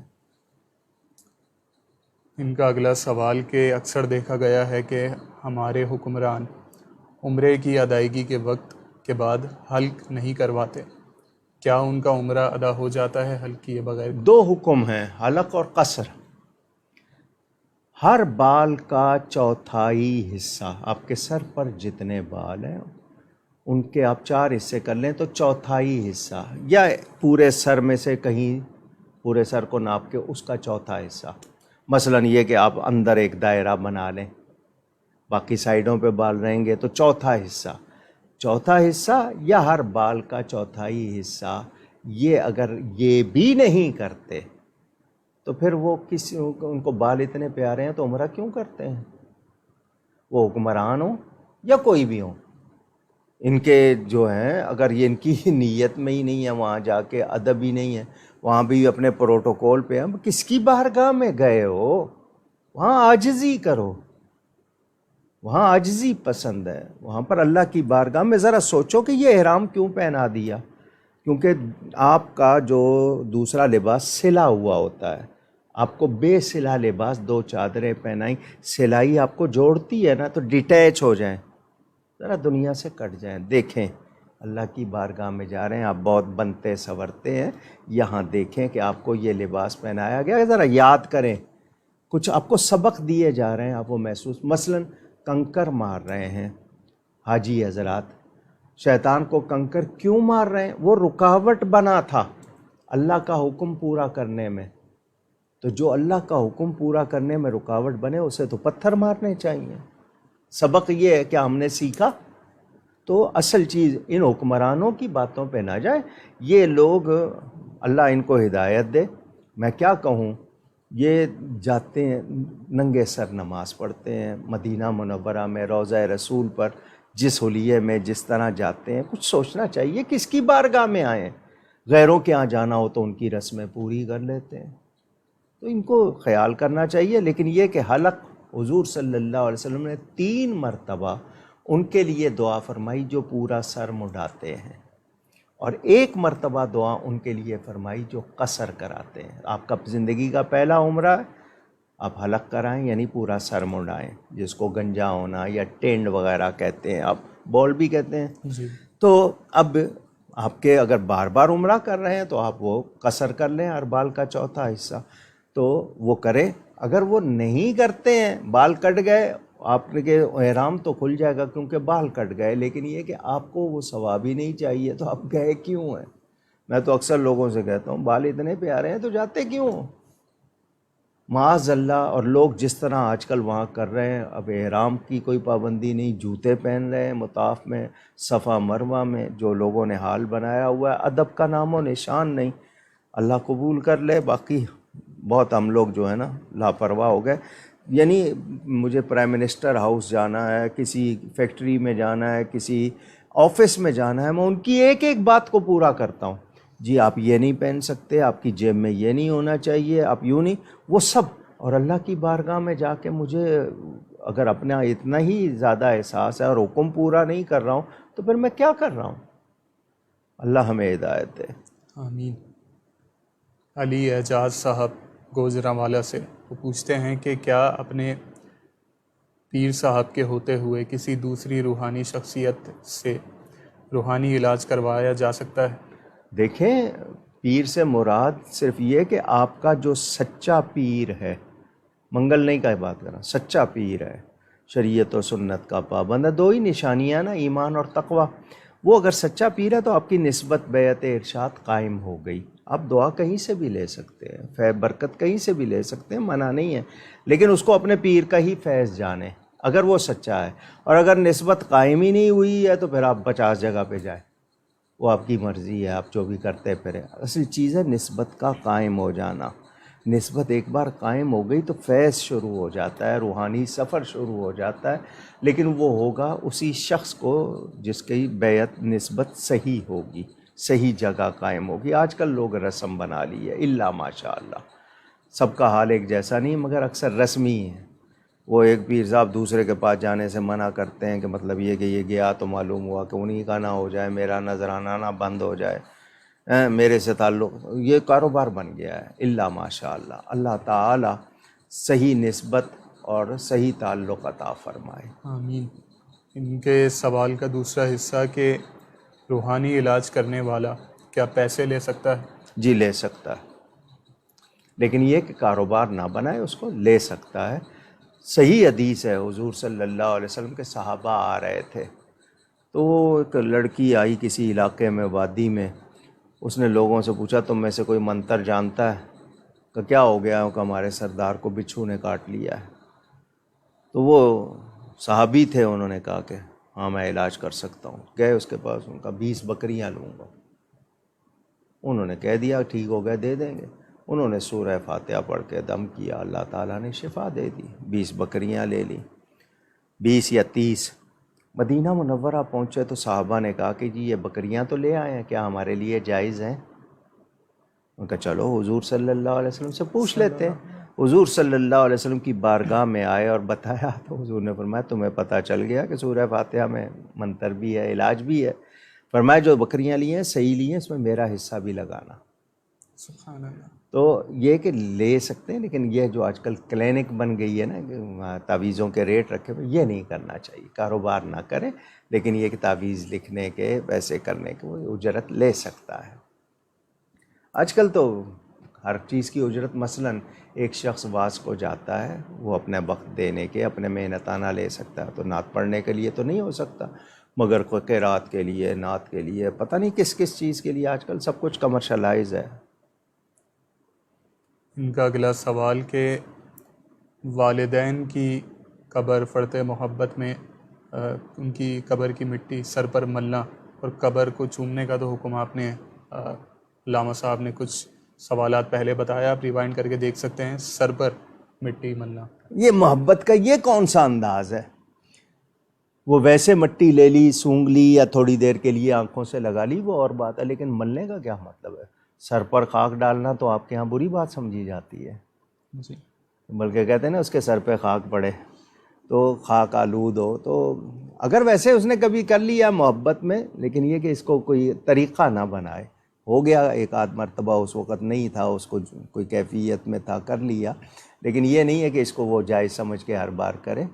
تو ماں باپ کی محبت کا اگر ان کی زندگی میں حق ادا نہیں کیا تو کوشش کرو ان کو ایصال ثواب کر کے راضی کرو، ان کی نیکیاں جاری رکھو. کیا کوئی عہدہ حاصل کرنے کے لیے سیاسی جماعت بنا کر سیاست کرنا جائز ہے؟ لفظ سیاست کے معنی لوگوں کے امور کی نمائندگی کرنا، یہ میں مفہوم بتا رہا ہوں. یعنی میں دوسرے کا کام لے لوں اپنے ذمے کہ میں اس کے لیے یہ خدمت کروں گا، تو یہ تو سیاست عبادت تھی، یہ تو نیکی تھی. آج کی سیاست تو منافقت ہے، جھوٹ ہے. آپ مجھے ایک سیاستکار بتا دیجئے جو صحیح طور پر نمائندگی کر رہا ہو. جتنے 70 سال میں چلے گئے، جتنے اب ہیں، کوئی ایک بتا دیں اپنے اپنے مفادات کے. اور پھر یہ کہ آپ کے ہاں الیکشن کا طریقہ ہے، کروڑوں روپے خرچ کر کے جو شخص آتا ہے. میں نے خود یہ بات ٹی وی پر سنی، وہ کسی سیاستکار بیٹھے ہوئے تھے، گفتگو، وہ جو ان کے ہوتے ہیں نا مذاکروں کے جو شو آتے ہیں، ٹاک شو، اس نے کہا کرپشن ہمارا حق ہے. یہ جملے میں سن کے حیران کہ یہ لوگ ان کو ووٹ دیے گئے، تو اب ایسے لوگوں کو ووٹ دینا بھی گناہ ہوگا، کیونکہ وہ جتنے گناہ کریں گے اس میں ہم شامل ہوں گے. تو یہ آج کل کی سیاست تو ہاں لوگوں کی خدمت کے جذبے سے ایک شخص اہل ہے، ایبیلٹی، کوالٹی، یا جو بھی آپ کو اس کو کہے کوالیفیکیشن رکھتا ہے، اس کو وہ عہدہ لینا چاہیے کہ میں یہ کام کروں، اور وہ واقعی کر سکتا ہو اور اس کے لیے وہ پوری طرح کرے، تو وہ اور بات ہے. لیکن یہ جو آج کل حال ہے، آپ مجھے بتائیں وزیر صحت کس کو بنا دیا جاتا ہے؟ وزیر ایجوکیشن، منسٹر آف ایجوکیشن، اس کمیٹی کی اسپیلنگ نہیں آتی ہے اور وہ ایجوکیشن کا منسٹر ہے. اور وزیر اعظم آپ کا، اس سے پوچھا جائے آئین اور دستور میں کیا فرق ہے، انہوں نے کہا آئین آئین ہوتا ہے، دستور دستور ہوتا ہے. تو یہ کوالٹی ہو تو پھر آپ خود ہی سمجھ لیں، صاحب الرائے کوالیفائڈ لوگ ہونے چاہیے، نا اہل کو دینا. یہ اور ہمارے ہاں تو دیکھ لیجئے ایک صاحب سے چھن گئی ہے، ان کا کیا حال ہو گیا ہے. وہ یہاں تک کہہ بیٹھے ہیں کہ جی فوج جو ہے، وہ اسٹیبلشمنٹ جو ہے وہ صحیح فیصلے کرے ورنہ کتنے ٹکڑے ہو جائیں گے. اب یہ باتیں آپ کیوں کر رہے ہیں؟ آپ نے 3 سال کی حکومت میں ملک کو اتنی مہنگائی دے دی. ابھی میں آ رہا تھا مسجد سے، مجھے پتہ چلا 30 روپے اور بڑھا دیے گئے پیٹرول پہ. کیوں؟ کہ آپ آئی ایم ایف کی گود میں، آپ تو کہہ رہے تھے میں خودکشی کر لوں گا، آئی ایم ایف کی گود میں نہیں جاؤں گا، آپ نے دے دیا. اب کہہ رہے ہیں غلامی نہیں کرنی. غلامی میں تو دے کے آپ گئے، 50,000 ارب روپے کا قرضہ چڑھا کے آپ گئے. اب جن لوگوں کو ملک بچانا ہے، اپنی حکومت بچانی ہے، یہ بھی ان کو تو پرانے تجربے ہیں نا، لوٹنے کے بھی اور کرنے کے بھی، سب اب کرسی پہ رہنا ہے. اچھا وہ کہیں گے نہیں جی ہم نے ملک بچانا ہے، نتیجہ یہ. اچھا دیکھ لیں، میں نے ابھی تھوڑی دیر پہلے کہا، کسی وزیر نے کہا کہ ہماری تنخواہ آدھی کر دو، ہمارا پیٹرول جو ہے وہ آدھا کر دو، ہماری فیسلٹیز کم کر دو. عوام پر ڈالنا ہے. تو یہ آپ کیا سمجھتے ہیں معمولی بات ہے؟ یہ سب کو جواب دینا ہے اللہ کی بارگاہ میں. یہ جو بیٹھے ہوئے ہیں، وہ جو گئے، وہ مجھے اتنا بتا دیں اس 74 سال میں کون ہے جس کا دامن صاف ہے؟ سب نے لوٹا ہے، اپنی اپنی صلاحیت کے مطابق سب نے لوٹا اور مزید لوٹ رہے ہیں. جو گئے تھے نہ ان سے کوئی ہمدردی، نہ جو آئے ہیں نہ ان سے کوئی ہمدردی. ہمیں تو دلچسپی وطن سے ہی، وطن نہیں ہوگا تو ہم ہوں گے کہاں؟ اور یہ جس طرح کی باتیں ہو رہی ہیں، اچھا دین کے خلاف بار بار یلغار کر رہے ہو دین پر. وہ خدا کے لیے دین میں دخل نہ دو. نصاب سے دین نکل رہا ہے، کہاں سے آپ دین، وہ ایف اے ٹی ایف کے لیے جو معاہدے کیے ہیں اس میں مسجدوں پہ، مدرسوں پہ، دین لوگوں، ایسی پابندیاں. جو مسجدوں کے ٹرسٹ سارے ختم کر دیے، رجسٹریشن ساری ختم کر دی دوبارہ. ایسے سوال کیے جا رہے ہیں علماء، جی مسجد کا پلاٹ ہے، اس کی وراثت، کیا مطلب اس کی وراثت کا؟ وہ مسجد کا پلاٹ ہے، وہ اللہ کے لیے وقف ہو گئی ہے زمین، اس کی وراثت یہ دکھاؤ وہ دکھاؤ. یہ ساری باتیں آپ کے ملک کو بتا رہی ہیں یہ اسلامی جمہوریہ نہیں ہے. اب کوئی اسرائیل کو تسلیم کرنے، وہ جو مقبوضہ بیت المقدس ہے اس کا نام اسرائیل رکھ کے ایک ملک بنا دیا، تو 70 سال سے جو وہ فلسطینی خون بہا رہے ہیں، ادھر مقبوضہ کشمیر کے لیے کیا ہوا، ادھر مقبوضہ بیت المقدس کے لیے کیا ہو رہا ہے، یہ سارے کیا سمجھ رہے ہیں؟ مالک ہیں یہ؟ ان کو کس نے یہ حق دیے ہیں یہ کرنے کے؟ بھئی آپ عوام کے اگر کہتے ہیں جی ہماری طاقت کا سرچشمہ عوام ہیں، ہم عوام کے نمائندے، تو جو عوام چاہتے ہیں وہ کرو نا. نہ آپ اسلام کے لیے اسلام کے مطابق کر رہے ہیں، نہ آپ عوام کے مطابق کر رہے ہیں. اللہ معاف کرے. آمین. یہ آج کا آخری سوال. انشاءاللہ جو سوالات رہ جائیں گے وہ اگلی نشست میں ابتدا میں شامل کر لیے جائیں گے. آپ لوگ اپنے سوالات اسی لائیو اسٹریم کے کامنٹ سیکشن میں لکھ سکتے ہیں. اگر لائیو اسٹریم ختم ہو جائے تب بھی آپ لکھ دیجئے، آپ کا سوال شامل کر لیا جائے گا اگلی نشست سے پہلے اگر آپ لکھ دیں. اور اس کے بعد اس کے علاوہ آپ کے پاس واٹس ایپ میسنجر اور پیج ان باکس کی سہولت بھی موجود ہے. جیسا کہ میں نے پہلے بتایا کہ اسکرین کے دائیں جانب آپ کے پاس ایک واٹس ایپ نمبر آ رہا ہوگا، آپ اس پر اپنے نام اور شہر کے ساتھ اپنے سوالات بھیج سکتے ہیں. ہفتہ بھر میں ہماری پوری کوشش ہوگی کہ کم سے کم وقت میں زیادہ سے زیادہ سوالات علامہ صاحب تک پہنچائیں. آج کا آخری سوال دبئی سے مسز اظہر صاحبہ کا، کہ اگر شوہر یہ بولے کہ ارادہ یا نیت نہیں تھی، منہ سے طلاق کے الفاظ نکل گئے غیر ارادی طور پر اور چھوڑنے کی نیت نہیں ہے، تو اب کیا حکم ہوگا؟ جی میں پہلے بھی بتا چکا ہوں، پھر بتا رہا ہوں. آپ کی نیت کیا تھی یا نہیں تھی؟ آپ کسی کو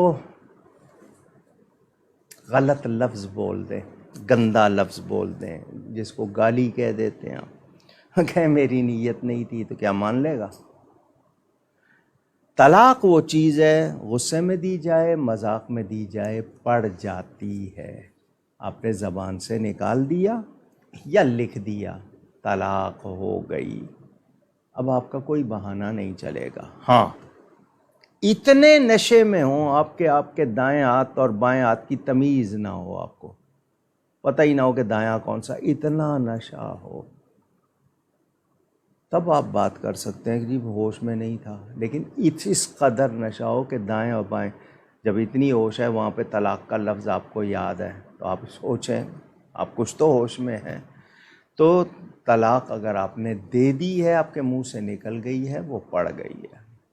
اسی لیے احتیاط کہا جاتا ہے قابو میں رکھنے کو. کوئی اور لفظ کیوں نہیں منہ سے نکلا، وہی کیوں نکلا. تو جب نکالا ہے اب وہ ہو گیا، یعنی طلاق پڑ گئی.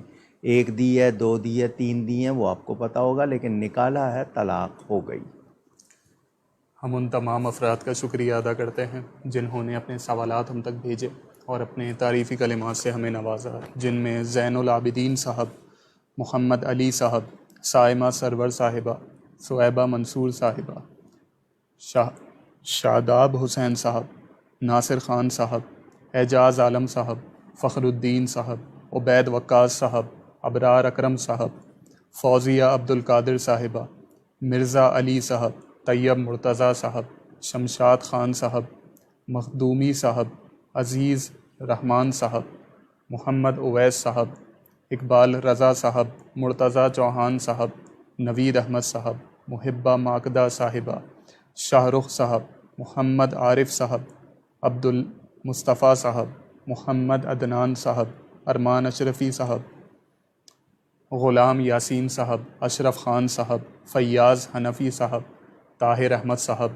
خضر خالد صاحب، عزیر عالم خان صاحب، سیدہ عائشہ صاحبہ، شکیلہ فیاض صاحبہ، جمیل سید صاحب، مرزا علی صاحب، عمران صاحب، علی حیدر صاحب، ربینہ صاحبہ، فرزانہ علی صاحبہ، ناصر شاہ صاحب، اکرام شریف صاحب، میاں امتیاز صاحب، حمزہ نورانی صاحب، سید فیصل صاحب، غلام مصطفیٰ صاحب، اعظم بیگ صاحب، جاوید احمد صاحب، حسنین امجد صاحب، اویس رضا صاحب، محمد ادریس صاحب، رشید صاحب، مجاہد علی صاحب، شاہد سرور صاحب، علی اعجاز صاحب، سیدہ نور صاحبہ، محمد شفیع صاحب، عبدالصمد صاحب، فہیم الوی صاحب، مسز اصغر صاحبہ اور محمد ایوب صاحب، اور جن جن کے نام شامل نہ ہو سکے ہم ان سے معذرت چاہتے ہیں۔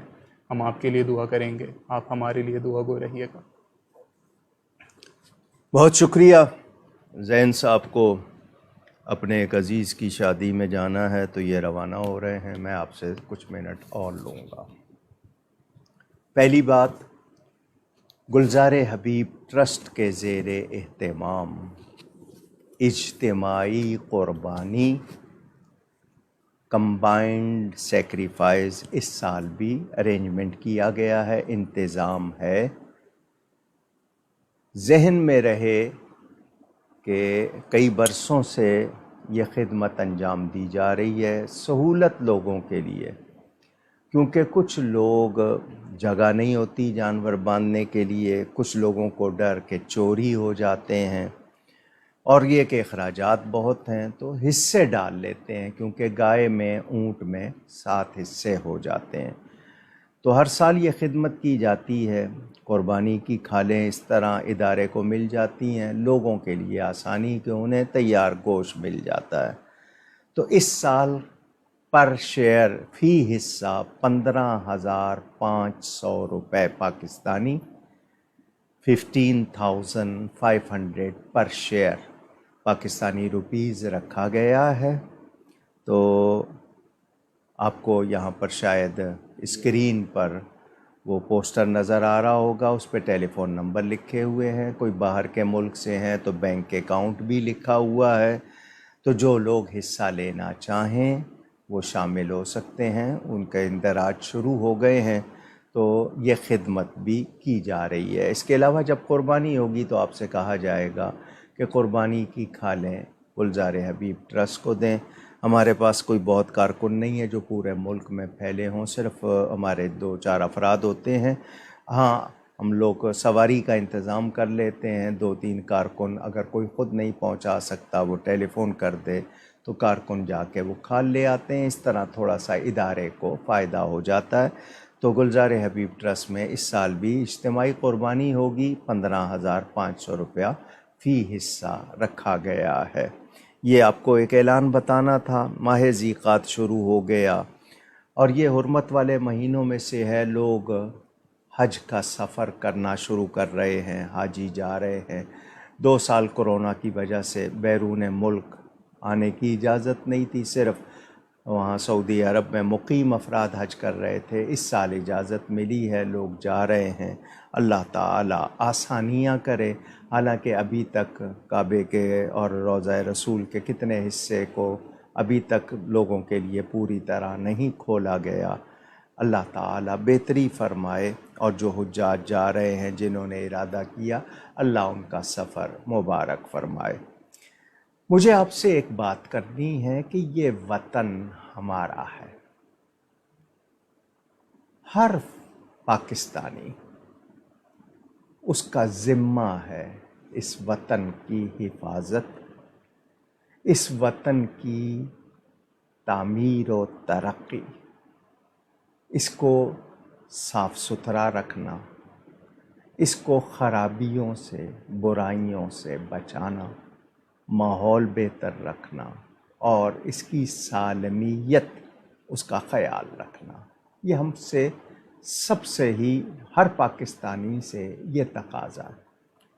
یہ جو چند سیاسی افراد ہیں، چند پارٹیاں ہیں یا کچھ ادارے ہیں، یہ صرف ان کا کام نہیں ہے۔ ان میں سے اکثر یہ جو سیاستکار ہوتے ہیں، یہ اپنے مفاد کے لیے آتے ہیں۔ اکثر انہیں ملک سے، عوام سے ہمدردی رسمی ہوتی ہے، لفاظی ہوتی ہے، سب کا حال ایک جیسا نہیں۔ ہمارے اس ملک میں اس وقت جو حال ہے وہ یقیناً ناگفتہ بے کا مطلب نہ کہنا بہتر، یعنی ایسا ہے کہ میں نہ کہوں تو بہتر، اس حد کو پہنچ گئے ہیں۔ ہر ادارے میں رشوت، کرپشن کا مطلب ہوتا ہے بگاڑ، بدعنوانی، خرابی، کھلم کھلا چھوٹے سے چھوٹا کام بھی اب رشوت کے بغیر نہیں ہو رہا، اور رشوت لینے والا پرواہ نہیں کر رہا کہ یہ حرام ہے، یہ جہنم میں لے جانے والی چیز ہے، اس کا نام بھتہ رکھیں، اس کا نام آپ اوپر کی آمدنی رکھیں، اس کا نام رشوت رکھیں، اس کا نام جی کچھ نہ کچھ ہوگا، جی کچھ بچوں کے لیے کچھ دیں گے تب، یہ آپ کے ہاں ہو گیا۔ ادارے پرائیویٹ ہوں، سرکاری ہوں، اسکول ہوں، ہاسپٹل ہوں، کہیں بھی کرپشن کا یہ کہنا کہ نہیں ہے، کوئی جگہ کرپشن سے خالی نہیں ہے، اور من حیث القوم، ایک قوم کی حیثیت سے سب اس میں مبتلا۔ کہاں کہاں کیا ہے، ایک طرف دیکھیں تو جناب روزانہ ریسٹورانٹس، یہ جو مطعم ہوتے ہیں، کھانے کی جگہ، طعام گاہیں، جگہ نہیں ملتی لوگوں کو، ایک طرف یہ حال ہے، کروڑوں روپے کا کھانا، شاید کراچی شہر میں ہی پتہ نہیں، شاید اتنی آبادی ہے، کروڑوں روپے کا، ایک صاحب تو کہہ رہے تھے شاید 1 ارب روپے کا کھانا کم از کم روز کھایا جاتا ہے ہوٹلوں پہ، اور دوسری طرف یہ ہے کہ بہت سو کے پاس کھانے کو نہیں ہے۔ یہ ہمارے ہاں ماحول ہے۔ ہمدردی کیا ہوتی ہے، ایک دوسرے کا لحاظ کیا ہوتا ہے، قومی ہمدردی، ملی اجتماعیت جس کو کہتے ہیں نا، سب کا خیال رکھنا، یہ ختم ہو چکا۔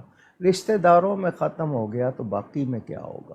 دوستیاں بھی مفاد کے لیے، رشتے ناتے بھی مفاد کے لیے، جب تک کوئی کام آ رہا ہے وہ اس کے ساتھ بنائی ہوئی ہے، کام نہیں آ رہا تو کون اور میں کون، اور آج مرے کل دوسرا دن، پل بھر میں ماضی ہو جاتے ہیں۔ اور جس دنیا سے کچھ بھی ساتھ نہیں لے کے جانا، اس دنیا کے لیے ہی سب سے لڑ رہے ہیں، کچھ ساتھ نہیں جانا اسی کے لیے، رشتہ داروں میں بھی لڑائی ہے، دوستوں میں بھی، اور لوگوں میں، سب کے سب حرام ہے یا حلال ہے، یہ تمیز ختم ہو گئی۔ گناہ اب وہ ہے جو دوسرا کرے، جو میں خود کرتا ہوں وہ گناہ ہی نہیں ہے، گناہ کی تعریف بدل گئی، ہم کہتے ہیں وہ غلط کام جو کوئی دوسرا کرے وہ گناہ ہے۔ بات آئے، لازمی بات ہے ہمارے ہاں افواج ہے، ہمارے گھروں سے گئے ہوئے لوگ، وہ کتنی محنت کے بعد تیار ہوتے ہیں، ان کو فوجی کہتے ہیں، وہ سرحدوں کی حفاظت کرتے ہیں، ان کی وجہ سے ایک ہمارا بھرم رہتا ہے، ہم جو مزے سے سوتے ہیں تو کوئی نہ کوئی پہرے دے رہے، پولیس ہوتی ہے، انٹیلیجنس ہوتی ہے، آپ کے مختلف ادارے ہیں، فرشتے نہیں ہیں وہ، مگر ہم لوگ اپنے ہی جڑیں کاٹیں گے، اپنے ہی ادارے، عبدلیہ ہے، میں نے آپ سے کہا نا، سب جگہ اچھے کم اچھے، برے کم برے، ہر جگہ ایسے لوگ ہیں، اب ان خرابیوں کو دور کرنا چاہیے، وہ باتیں جو غلط آ گئی ہوں ان میں یا رائج ہوں ان کو دور کرنا ہے، چاہے کہ ہم پورے ملک کے ٹکڑے کرنے کی باتیں کریں، فیصلے اگر ہماری مرضی کے ہیں تو صحیح ہے، ہماری مرضی کے نہیں ہیں، یعنی میں ہوں تو پاکستان ہے، میں نہیں ہوں تو پاکستان ہی نہیں ہے۔ آپ نے کون سی سوچ دی ہے ایسی جس کے لیے آپ بتانا چاہ رہے ہیں؟ آپ 3 سال میں جو مہنگائی دے گئے ہیں وہی بھگت رہے ہیں، آپ دیوالیہ کر گئے تھے اسی کو بھگتا جا رہا ہے۔ یہ جو نئے آئے ہیں 1% مجھے ان سے کوئی توقع نہیں ہے، میرے پسندیدہ نہیں ہے، میرے پاس ان کے لیے کوئی رعایت نہیں ہے، کوئی یہ نہ سمجھے کہ میں یو ٹرن خان صاحب کے خلاف ہی بول رہا ہوں، ان سے کوئی مجھے ہمدردی ہے نہ، انہوں نے ہی تو ابتدا کی تھی، یہی لوگ تھے، اور میں ہر ایک سے کہہ رہا ہوں کہ دین میں مداخلت نہ کریں، لیکن میں ہر پاکستانی سے مخاطب ہوں، مجھے آپ سے کہنا ہے ان سیاستکاروں کے پیچھے نہ پڑیں، آپ سوچیں کہ میرا اس وطن کی خرابی میں کیا حصہ ہے، میں اس اپنے حصے کو سنبھالوں، ختم کروں، کہ میں خرابی میں شامل نہ ہوں بلکہ میں بھلائی میں شامل ہوں، تعمیر میں شامل ہوں۔ ہم لوگ ان لوگوں کی خاطر دوستوں سے بگاڑ لیتے ہیں، ان سیاست والوں کی خاطر رشتہ داروں سے بگاڑ رہے ہیں، یہ کون ہے؟ انہوں نے آپ کو پوچھنا بھی نہیں ہے، لیکن آپ نے اپنے عمل کا جواب دے ہونا ہے، اور یہ وطن نہیں رہا یا اس کو کمزور کر دیا تو ہم کہاں سے پھر طاقتور ہوں گے؟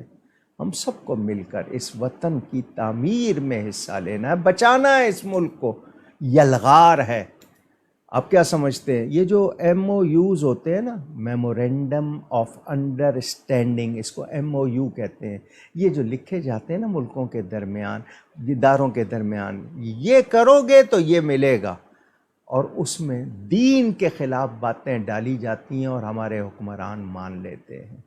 اب مقبوضہ بیت المقدس کو تسلیم کرنے کی باتیں یا مقبوضہ کشمیر کو تسلیم کر لینا کیا مطلب ہے؟ کسی مسلمان سے، سچے مسلمان سے آپ توقع رکھتے ہیں؟ کتنے برس ہو گئے بیت المقدس، کتنے برس ہو گئے کشمیر کے لیے، جتنے لوگوں نے خون دیا ان سے آپ غداری کریں گے؟ پھر کل آپ کے ساتھ کوئی وفاداری نہیں کرے گا۔ ذہن میں رکھیے گا، لا آف نیچر، ایک ہوتا ہے قانون شریعت، ایک ہوتا ہے قانون فطرت۔ آپ کیا سمجھتے ہیں؟ مکافات عمل کا لفظ آپ نے سنا ہے، دعا کیجئے کبھی آپ کو سامنا نہ ہو جائے اس کا۔ آپ نہیں جانتے ہیں کتنی قومیں اپ سائڈ ڈاؤن، یہ مونجو ڈرو ہڑپا نظر نہیں آ رہا ہے، دھسا دی گئیں۔ آج ہمارے عمل کیا ہو گئے ہیں، ہم سب کے سب غافل ہیں، توبہ کا خیال نہیں ہے، بہاؤ کے ساتھ چل رہے ہیں۔ اس ملک کو بچائیے، اور آزاد ہونا ہے نا آپ کو، کسی کی غلامی نہیں کرنی ہے نا آپ نے۔ اگر واقعی آپ یہ کہہ رہے ہیں تو پھر ان میں سے کسی سیاست کار کی بھی غلامی نہیں کرنی، ان لوگوں کی غلامی نہیں، ہم نے غلامی کرنی ہے صرف تو اللہ کے رسول کی کرنی ہے، محمد کی غلامی ہے سند آزاد ہونے کی۔ یہ آپ ان کے غلام نہ ہوں، ان کے ہو جائے، یہ سب کس کے غلام ہیں؟ ذہنی، فکری، یہ لوگ سب غیروں کے غلام ہیں۔ اگر واقعی آزادی چاہیے تو دین کا پابند ہونا ہوگا، جس دین میں ہمارے لیے ہر طرح کی بھلائی ہے، معاشی بھی، اقتصادی بھی، جغرافیائی بھی، ذہنی بھی، قلبی بھی، دنیاوی بھی، اخروی بھی۔ اللہ تعالیٰ، اس کے رسول صلی اللہ علیہ وسلم کے فرما بردار بن جائیے، آپ کے لیے خیر ہی خیر ہوگی۔ اور اگر آپ ان کے فرما بردار نہیں تو ان کے روز بیان بھی بدلیں گے، ان کے کرتوت بھی آئیں گے سامنے۔ ہمارے ہاں نظام عدل وہی صحیح ہو جائے، غریب کے لیے اور امیر کے لیے، اور طبقاتی تقسیم، تعلیم کس کے لیے اور کس کے لیے نہیں۔ تو لوگ مجھے کہتے ہیں کہ جی آپ جو ہیں وہ صرف خان کے خلاف، تو بات ہے میں نے آپ کو پہلے بتا دیا، یہ جو آپ کے حکمران ہیں، میں تو نام بھی نہیں لے رہا، یہ جو نئے آئے ہیں آپ کے مل کے جو آئے ہیں، ان سے ہمارے پرانے شکوے ہیں، انہوں نے ختم نبوت پہ حملے کیے، انہوں نے کیا کچھ کیا، اور پھر لوٹ مار کے حوالے سے ساری دنیا جانتی ہے۔ تو ہمیں تو نبی کے وفادار چاہیے، مگر ہم جب دین کے وفادار بنیں گے تو اچھے حکمران ملیں گے۔ یہ ہم ہی میں سے جاتے ہیں، ہمیں تبدیل ہونا ہے، تبدیلی ہمارے اندر آئے اور ایمانی آئے، روحانی آئے۔ ایک جملہ کہہ رہا ہوں، شطرنج ایک کھیل ہے، چیس کہتے ہیں انگلش میں، اس کو جب بچھا دیے جائیں نا تو اس میں شاید 64 خانے ہوتے ہیں، مہرے چلتے ہیں آپ اس میں۔ جب مہروں کی چال خراب ہو جاتی ہے نا تو بساط الٹ دی جاتی ہے، اس کو بساط کہتے ہیں نا، وہ پوری بساط الٹی جاتی ہے۔ آپ میرا جملہ سمجھ رہے ہیں؟ چال غلط ہو جائے تو بساط الٹ دی جاتی ہے۔ ہماری چالیں بہت غلط ہو چکی ہیں، کہیں ہماری بساط الٹ نہ دی جائے۔ دعا کیجئے خونی انقلاب نہ آئے، ایمانی انقلاب آئے، روحانی انقلاب آئے۔ واقعی مہنگائی سے بچنا ہے نا، غیروں کی غلامی سے نکلنا ہے تو نبی پاک کے سچے غلام بن جائیے، ورنہ آپ جو مرضی کر لیں، یہ بلائیں آپ سے دور نہیں ہو سکیں گی۔ یہ میرا نہیں ہے، یہ قدرت کا پیغام ہے، جسے علامہ اقبال نے ترجمانی کرتے ہوئے کہا کہ محمد سے وفا تو نے تو ہم تیرے ہیں، یہ جہاں چیز ہے کیا لوح و قلم تیرے، صلی اللہ علیہ وآلہ وسلم۔ آئیے عہد کریں نبی پاک کے غلام بنے۔ اللہ ہمیں توفیق دے، اللہ میرے اس وطن کی حفاظت فرمائے، اور ہر وہ شخص جو اندرونی یا بیرونی شر اور شریر کا کام کر رہا ہے اس وطن کے لیے، دین کے لیے، اللہ ہمیں اس سے نجات دے، اس کو ناکام کرے اور ہمارے وطن کی حفاظت فرمائے۔ گفتگو میں مجھ سے کہیں کوئی غلطی ہوئی ہو، اللہ تعالیٰ اس کے رسول صلی اللہ علیہ وسلم کی بارگاہ میں توبہ کرتا ہوں۔ آپ سب کا بہت شکریہ۔ اس ہفتے میں جو لوگ ایمان والے دنیا سے چلے گئے، اللہ ان کی مغفرت فرمائے۔ آپ سب کے لیے دعائیں، اور آپ سب سے دعائیں چاہتا ہوں، نیکی کیجئے، نیکی پھیلائیے۔ والسلام علیکم ورحمۃ اللہ وبرکاتہ۔